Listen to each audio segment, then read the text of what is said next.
Kapten skuad badminton wanita negara M. Tina yakin barisan pemain Malaysia sudah bersedia untuk menggalas cabaran pada saingan Piala Uber 2026 di Horsens, Denmark dari 24 April hingga 3 Mei ini. Meskipun beraksi tanpa pasangan tetapnya Pelitan, Tina percaya kekuatan pasukan tidak terjejas. Malah skuad kali ini dibarisi banyak pemain muda yang bersemangat tinggi selain menunjukkan perkembangan positif.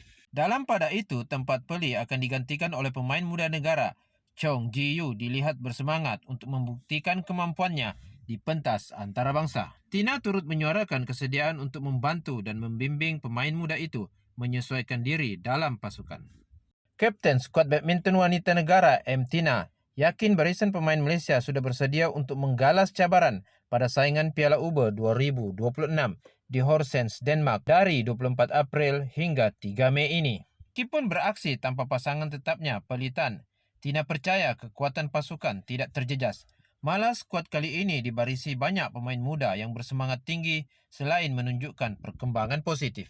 Dalam pada itu, tempat Peli akan digantikan oleh pemain muda negara Chong Ji-yu dilihat bersemangat untuk membuktikan kemampuannya di pentas antarabangsa. Tina turut menyuarakan kesediaan untuk membantu dan membimbing pemain muda itu menyesuaikan diri dalam pasukan.